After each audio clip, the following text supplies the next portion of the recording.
lagi dengan kita. Mari kita siapkan hati dan pikiran kita untuk masuk dalam hadirat Tuhan. Mari kita sama-sama memuji dan menyembah Tuhan. Kita siapkan hati kita. Sama-sama kita nyanyikan lagu ini.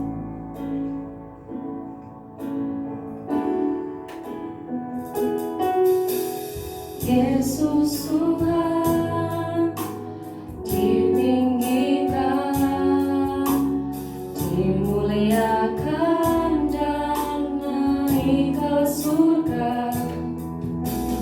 Dia berikan Roh Kudus-Nya menguatkan dan menolong selalu. Sungguh rindu bersekutu denganmu selamanya. Mari kita sama-sama ulang dari awal.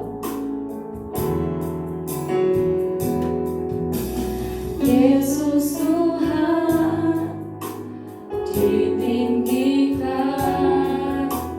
dimuliakan dan naik ke surga. Dia berikan Roh Kudus-Nya menguatkan dan menolong selalu. Sungguh rindu bersekutu denganmu selamanya. Allah Kudus, jamah hatiku dengan urapanmu.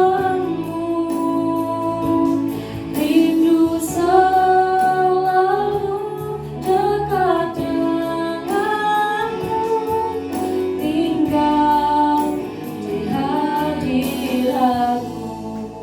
Mari kita sama-sama siapkan hati kita. Yesus Tuhan ditinggikan, dimuliakan dan naik ke surga. Dia berikan Roh Kudus-Nya menguatkan dan menolong selalu. Sungguh rindu bersekutu denganmu selamanya. Allah Roh Kudus, jamah hatiku dengan urapanmu. Rindu selalu dekat denganmu, tinggal di hadiratmu. Roh Kudus, jamah hatiku dengan urapanmu. Rindu selalu dekat denganmu, tinggal di hadiratmu. Rindu selalu dekat denganmu, tinggal di hadiratmu. Mari sama-sama kita berdoa. Bapa dalam surga, terima kasih Tuhan untuk siang hari ini Tuhan. Kiranya terima kasih Tuhan untuk kehadiran-Mu Tuhan di tengah-tengah kami Tuhan. Kiranya tetap Tuhan memberkati kita semua Tuhan. Walaupun kami tetap di rumah, kiranya Tuhan tetap memberkati kita. Terima kasih Bapa, selagi kami akan mendengar firman Tuhan. Kiranya Tuhan berkati Tuhan, pimpin kami Tuhan, pimpin Roh Kudus-Mu Tuhan, supaya dapat bekerja di setiap hati kami Tuhan. Terima kasih Bapa, kami siap untuk mendengar firman Tuhan. Yang percaya sama-sama katakan, amin. Salam remaja-remaja Genji yang dikasihi Tuhan. Pada kesempatan hari ini kita mengucap syukur kepada Tuhan atas segala kasih dan kemurahan-Nya di dalam hidup kita.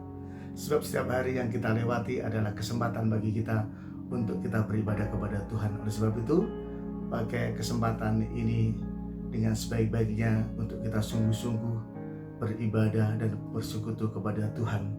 Walaupun kita belum bisa beribadah secara tatap muka dan masih harus beribadah secara online akibat dari pandemi COVID-19, tetapi hal ini tidak akan mengurangi makna dan esensi kita di dalam kita beribadah kepada Tuhan. Yang terpenting adalah sikap hati kita harus benar. Fokuskan hati kita untuk memuji dan menyembah Tuhan, agar kita merasakan dan menikmati hadirat Tuhan di dalam ibadah kita. Dan dalam hal yang serba terbatas saat sekarang ini, kita terbatas untuk kita beribadah di gereja, kita terbatas untuk bersekolah, bekerja, ataupun melakukan aktivitas-aktivitas yang lain. Tetapi Tuhan mengajarkan kepada kita untuk kita selalu bersyukur kepada-Nya, menyerahkan dan mempercayakan hidup ini kepada-Nya.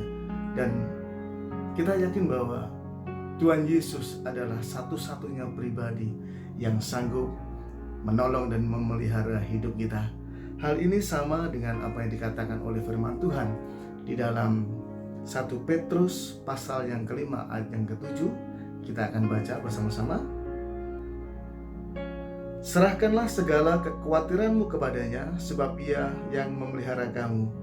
Jadi jangan kita menjadi khawatir tentang hidup kita, tetapi sebaliknya kita percaya kepada Tuhan dan menyerahkan hidup kita ini sepenuhnya kepada Tuhan, karena Tuhan yang menjadi penolong di dalam hidup kita. Haleluya. Judul renungan firman Tuhan pada hari ini adalah tunduk dalam pimpinan Roh Kudus.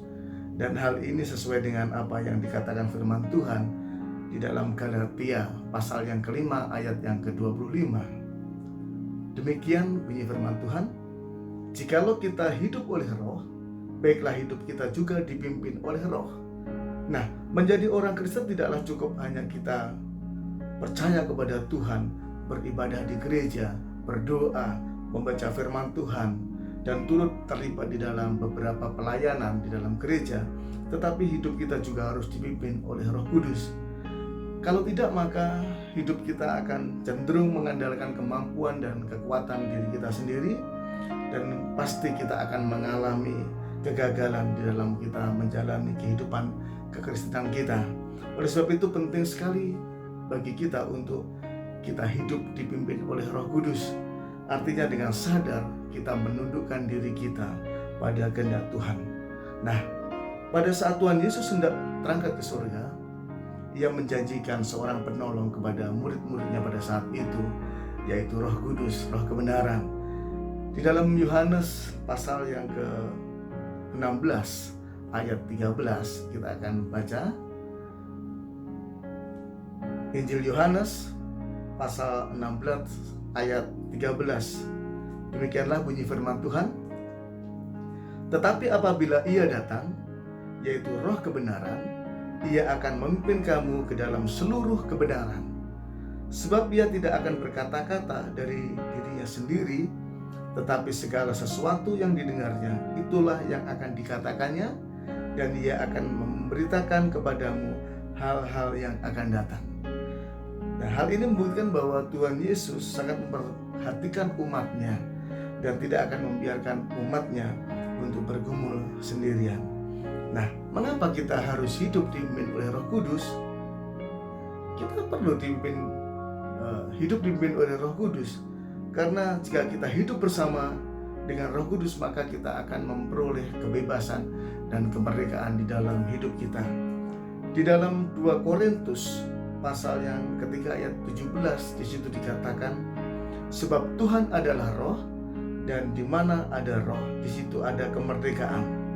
Kita telah merdeka, kita telah bebas dari segala dosa-dosa dan kesalahan kita, karena semuanya sudah ditanggung oleh Tuhan Yesus di atas kayu salib. Yesus sudah memberikan hidupnya, menyerahkan nyawanya, mengganti segala dosa-dosa dan kesalahan hidup kita. Kita dibebaskan dari penghukuman, dan sebaliknya Ketika kita percaya kepada Tuhan, maka Tuhan memberikan kepada kita keselamatan, dan keselamatan ini adalah sebuah anugerah yang luar biasa yang boleh kita terima dari Tuhan. Karena begitu besar cinta kasih Tuhan di dalam hidup kita. Dan kita juga harus yakin bahwa ketika kita mengalami masalah-masalah di dalam hidup kita, kita harus percaya kepada Tuhan bahwa Tuhan Yesus sanggup untuk menolong kita, bahwa Tuhan Yesus sanggup untuk menyatakan pemeliharaannya di dalam hidup kita. Tuhan Yesus sanggup untuk memberikan kekuatan kepada kita, sehingga kehadiran Tuhan di dalam hidup kita akan membebaskan kita dari segala kesulitan dan kesukaran yang kita hadapi. Untuk itu kita perlu hidup dipimpin oleh Roh Kudus. Ini berarti bahwa kita harus menundukkan diri kita, yaitu harus tunduk ke dalam kehendak Tuhan. Nah, pada saat hari ini kita akan melihat ciri-ciri apa yang melekat pada orang yang tidak mau dipimpin oleh Roh Kudus. Jadi ciri-ciri orang yang tidak mau dipimpin oleh Roh Kudus, yang pertama adalah hidupnya berpusat pada diri sendiri atau egosentris. Jadi orang yang tidak mau dipimpin oleh Roh Kudus memiliki ciri-ciri bahwa hidupnya berpusat pada diri sendiri atau egosentris. Nah, di dalam 2 Timotius pasal 3 ayat 1 sampai dengan ayat yang kelima kita akan baca bersama-sama. Ketahuilah bahwa pada hari-hari terakhir akan datang masa yang sukar. Manusia akan mencintai dirinya sendiri dan menjadi hamba uang. Mereka akan membual dan menyombongkan diri. Mereka akan menjadi pemfitnah. Mereka akan berontak terhadap orang tua dan tidak tahu berterima kasih, tidak mempedulikan agama, tidak tahu mengasihi, tidak mau berdamai, suka menjelekkan orang, tidak dapat mengekang diri, garang, tidak suka yang baik, suka mengkhianat, tidak berpikir panjang, berlagak tahu, lebih menuruti hawa nafsu daripada menuruti Allah. Secara lahiriah mereka menjalankan ibadah mereka, tetapi pada hakikatnya mereka memungkiri kekuatannya. Jauhilah mereka itu. Jadi ini adalah ciri yang pertama, orang yang tidak mau dipimpin oleh Roh Kudus, yaitu orang yang hidupnya berpusat pada diri sendiri atau egosentris. Kemudian ciri yang kedua, orang yang tidak mau dipimpin oleh Roh Kudus adalah orang yang hati dan jiwanya tidak setia kepada Tuhan. Orang yang hati dan jiwanya tidak setia kepada Tuhan. Banyak orang-orang yang tidak setia, sudah tidak peduli lagi dengan firman Allah, menjauh dari segala kebenaran Tuhan, walaupun mereka sudah mengecap banyak segala kemurahan Tuhan, kebaikan Tuhan di dalam hidupnya, tetapi hatinya sudah tertutup oleh kejahatan, dan akibatnya mereka akan terseret ke dalam kesesatan yang akan membawa mereka mengalami kebinasaan bagi jiwanya. Jadi ciri yang kedua adalah hati dan jiwanya tidak setia kepada Tuhan. Nah, apa ciri yang ketiga? Orang-orang yang tidak mau dipimpin oleh Roh Kudus. Ciri yang ketiga adalah tidak mau tunduk pada otoritas Allah. Banyak orang-orang yang berontak kepada Tuhan. Mereka sudah tidak lagi percaya kepada Tuhan, sudah tidak lagi percaya kepada pimpinan Tuhan, dan lebih condong pada hawa nafsunya sendiri. Mereka mengandalkan kekuatannya sendiri, mereka mengandalkan kemampuannya sendiri, dan menganggap bahwa dirinya yang paling kuat dan paling berkuasa. Nah, orang-orang seperti ini pasti akan mengalami kegagalan dan kejatuhan di dalam keangkuhan dan kesombongan dirinya sendiri. Jadi orang-orang yang tidak mau tunduk pada otoritas Allah, ya, mereka akan mengalami kegagalan di dalam hidupnya. Mereka akan jatuh di dalam mereka menjalani kehidupannya. Oleh sebab itu, ini adalah ciri yang ketiga dari orang yang tidak mau hidup dipimpin oleh Roh Kudus. Kemudian apa? Ciri yang keempat dari orang yang tidak mau dipimpin oleh Roh Kudus. Ciri yang keempat adalah senang melakukan kedagingan atau senang melakukan perbuatan-perbuatan daging. Nah, apa perbuatan-perbuatan daging? Kita bisa baca di dalam Galatia pasal yang kelima ayat 19 sampai 21. Kita akan baca bersama-sama. Galatia pasal 5 ayat 19 sampai ayat yang ke-21. Perbuatan daging telah nyata, yaitu percabulan, kecemaran, hawa nafsu, penyembahan berhala, sihir, perseteruan, perselisihan, iri hati, amarah, kepentingan diri sendiri, percideraan, roh pemecah, kedengkian, kemabukan, pesta pora, dan sebagainya. Terhadap semuanya itu kuperingatkan kamu, seperti yang telah kubuat dahulu, bahwa barang siapa melakukan hal-hal yang demikian, ia tidak akan mendapat bagian dalam kerajaan Allah. Jadi ciri yang keempat, orang yang tidak mau dipimpin oleh Roh Kudus adalah orang yang senang melakukan perbuatan-perbuatan daging. Tadi sudah kita baca bersama-sama apa yang termasuk dalam perbuatan-perbuatan daging di dalam Galatia 5 ayat 19 sampai 21. Nah, kalau tadi kita sudah membahas secara singkat apa yang menjadi ciri-ciri orang yang tidak mau dipimpin oleh Roh Kudus, sekarang kita akan melihat ciri-ciri orang yang dipimpin oleh Roh Kudus. Siapa orang yang dipimpin oleh Roh Kudus? Apa yang menjadi ciri-ciri orang yang dipimpin oleh Roh Kudus? Nah, kita akan melihat ciri yang pertama. Orang yang dipimpin oleh Roh Kudus adalah orang yang dari hatinya selalu bersyukur kepada Tuhan. Jadi ciri pertama, orang yang dari hatinya selalu bersyukur kepada Tuhan. Di dalam 1 Tesalonika pasal yang kelima ayat 18 dikatakan bahwa mengucap syukurlah dalam segala hal, sebab itulah yang dikehendaki Allah di dalam Kristus Yesus bagi kamu.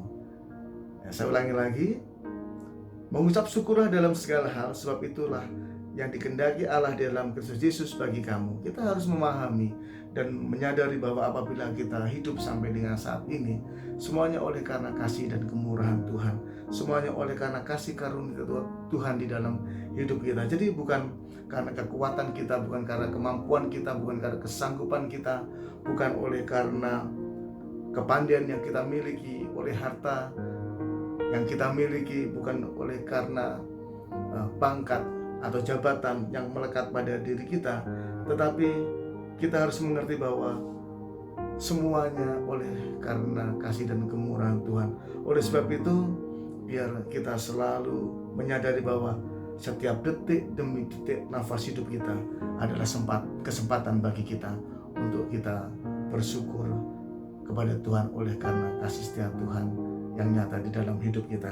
Jadi ciri pertama, orang yang dipimpin oleh Roh Kudus adalah orang yang dari hatinya selalu bersyukur kepada Tuhan. Apa ciri yang kedua? Ciri yang kedua adalah orang yang haus dan lapar akan firman Tuhan. Jadi orang yang dipimpin oleh Roh Kudus memiliki ciri-ciri orang tersebut haus dan lapar akan firman Tuhan.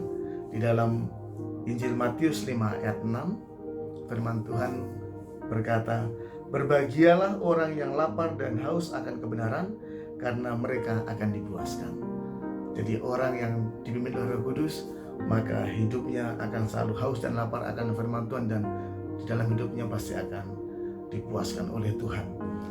Kemudian kita melihat ciri yang ketiga. Ciri yang ketiga, orang yang dipimpin oleh Roh Kudus adalah orang yang memiliki kasih Kristus. Ciri yang ketiga adalah orang yang memiliki kasih Kristus. Kita baca lagi ayat di dalam 1 Korintus pasal 13 ayat yang keempat sampai dengan ayat yang ketujuh. Ya, jadi ayat ini berbicara tentang kasih. Apa kasih itu? Kita akan baca ya sama-sama. 1 Korintus pasal 13 ayat 4 sampai dengan ayat yang ke-7. Demikianlah bunyi firman Tuhan. Kasih itu sabar, kasih itu murah hati, ia tidak cemburu, ia tidak memegahkan diri dan tidak sombong. Ia tidak melakukan yang tidak sopan dan tidak mencari keuntungan diri sendiri. Ia tidak memarah dan tidak menyimpan kesalahan orang lain. Ia tidak bersukacita karena ketidakadilan, tetapi ia bersukacita karena kebenaran. yang menutupi segala sesuatu, percaya segala sesuatu, mengharapkan segala sesuatu, sabar menanggung segala sesuatu. Inilah yang menjadi ciri-ciri orang yang dipimpin oleh Roh Kudus, yaitu orang yang memiliki kasih Kristus. Kita sudah baca dengan jelas apakah kasih Kristus, ya. Jadi kasih itu sabar, kasih itu murah hati, tidak cemburu, tidak memegahkan diri, tidak sombong, tidak melakukan yang tidak sopan, tidak mencari keuntungan diri sendiri, dan sebagainya. Itu adalah ciri yang ketiga. Dan kita lanjut ke ciri yang keempat. Apa ciri yang keempat? Ciri keempat adalah orang yang menjauhi segala keinginan daging. Ciri yang keempat adalah orang yang menjauhi segala keinginan daging. Tadi kita sudah baca, ya, dalam Galatia 5, 19 sampai 21. Galatia pasal 5 ayat yang ke-19 sampai 21. Tadi kita sudah baca apakah yang menjadi perbuatan-perbuatan daging, ya, seperti percabulan, kecemaran hawa nafsu, penyembahan berhala, sihir, dan lain sebagainya. Nah, orang-orang yang dipimpin oleh Kudus adalah orang-orang yang menjauhi segala perbuatan-perbuatan daging seperti yang tertulis di dalam Galatia pasal 5 ayat 19 sampai 21. Nah, kemudian kita lanjut kepada ciri yang kelima. Apa ciri yang kelima? Ciri yang kelima adalah orang yang mampu mengampuni. Jadi orang dipimpin oleh Kudus itu adalah orang yang juga sanggup dan mampu untuk mengampuni. Ya, Tuhan Yesus telah mengampuni segala dosa dan kesalahan kita. Mari kita juga mengampuni orang-orang yang bersalah kepada kita. Ya, kita akan baca ayatnya. Banyak ayat yang kita baca pada hari ini agar kita mengerti apa yang menjadi maksud firman Tuhan di dalam hidup kita. Kita akan baca di dalam Efesus 4 ayat yang ke-32. Saya akan baca. Tetapi hendaklah kamu ramah terhadap seorang terhadap yang lain, penuh kasih mesra dan saling mengampuni, sebagaimana Allah di dalam Kristus telah mengampuni kamu. Nah, Tuhan Yesus telah memberikan kepada kita teladan dan contoh di dalam hidup kita agar kita juga mengampuni orang-orang yang bersalah kepada kita. Dengan demikian kita melakukan apa yang menjadi perintah Tuhan untuk kita mengampuni orang yang bersalah kepada kita. Kita melakukan apa yang Tuhan ajarkan, kita melakukan apa yang Tuhan kerjakan, dan saya yakin bahwa ketika kita mengampuni orang yang bersalah kepada kita, Tuhan pun akan mengampuni segala kesalahan-kesalahan yang kita perbuat. Dan ini sesuai dengan apa yang dikatakan firman Tuhan di dalam Efesus 4 ayat 32 tadi. Nah, kita masuk ke ciri yang terakhir dalam renungan pada saat hari ini. Apa yang menjadi ciri orang yang hidup dipimpin oleh Roh Kudus? Nah, ciri yang keenam adalah hidup dengan iman. Jadi orang yang dipimpin oleh Roh Kudus adalah orang yang hidup dengan iman. Nah, ketika kita mengikuti pimpinan Roh Kudus, kita terkadang dibawa ke dalam keadaan yang tidak mengenakan secara daging, ya, bertentangan dengan keinginan diri kita sendiri, dan kadang-kadang kita merasakan tantangan kita semakin hari semakin berat. Namun kita harus taat kepada Tuhan, meskipun kita tidak tahu kemana Tuhan memimpin hidup kita, tetapi percayalah bahwa Tuhan akan membawa kita ke dalam rencananya yang indah. Seberat apapun tantangan yang kita hadapi, seberat apapun kesulitan, kesukaran, bahkan masalah-masalah yang kita hadapi, pasti kita mampu melewatinya. Karena ketika kita dipimpin oleh Roh Kudus, maka Roh Kuduslah yang akan memberikan kepada kita kekuatannya untuk kita sanggup menghadapi segala tantangan-tantangan di dalam hidup kita. Kita baca lagi satu ayat di dalam 2 Timotius pasal yang pertama ayat yang ke-7. Saya akan baca, ya. Ini menjadi ayat yang terakhir kita untuk renungan kita hari ini.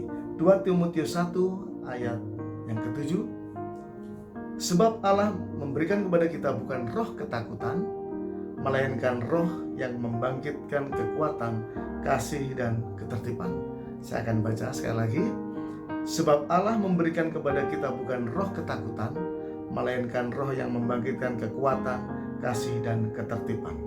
Jadi percayalah bahwa ketika kita dipimpin oleh Roh Kudus, maka Roh Kudus akan memberikan kepada kita kekuatan yang membangkitkan, memberikan kepada kita kasih dan ketertiban, memberikan kepada kita kemampuan ya untuk kita menghadapi segala permasalahan dalam hidup kita. Ya, jadi demikian renungan singkat kita pada hari ini. Tetap kita hidup bersandar kepada Tuhan, menggantungkan hidup kita kepada Tuhan. Mari tundukkan kepala, kita berdoa mengucap syukur kepada Tuhan. Bapa kami yang di dalam surga, kami mengucap syukur Tuhan pada hari ini atas segala kasih dan kemurahan-Mu dalam hidup kami. Kami tahu Tuhan bahwa Engkau begitu mengasihi hidup kami. Oleh sebab itu kami percayakan sepenuhnya hidup kami hanya kepada Tuhan. Kami percaya Tuhan bahwa Tuhanlah yang menjadi satu-satunya penolong dan pemelihara di dalam hidup kami. Berkati anak-anak remaja Kenji Tuhan yang sudah mendengarkan renungan firman Tuhan pada hari ini. Biar Tuhan meneguhkan hati mereka, Tuhan memberikan kekuatan yang baru di hati mereka, sehingga mereka tetap taat dan setia di dalam mengiring Tuhan, dan mereka boleh hidup di melalui Roh Kudus, tunduk di dalam kehendak Tuhan. Terima kasih Bapak, yang percaya masa depan mereka Tuhan yang sudah menjamin. Terima kasih Bapa, berikan selalu kesehatan dan pemeliharaan Tuhan nyata di dalam pribadi lepas pribadi anak-anak-Mu remaja. Terima kasih Bapa, kami bersyukur untuk siang hari ini karena kasih setia Tuhan selalu ada bagi kami. Di dalam nama Tuhan Yesus Kristus kami sudah berdoa dan mengucap syukur. Haleluya. Amin. Amin.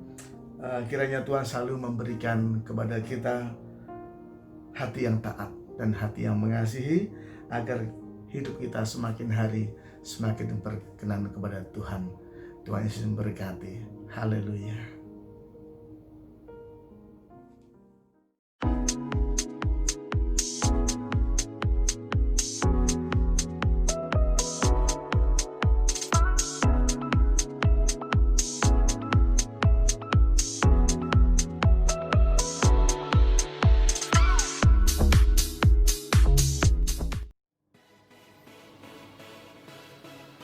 Nah, gimana teman-teman buat firman Tuhan hari ini? Saya harap kalian semua diberkati oleh firman Tuhan. Jangan lupa untuk stay safe, stay healthy, and stay connection with God. Jangan lupa untuk bawa masker dan cuci tangan di rumah. Dan juga jangan lupa untuk jam 7 nanti ada quiz di grup WhatsApp Genji. Jangan lupa untuk stay tune ya teman-teman. God bless you. See you next week.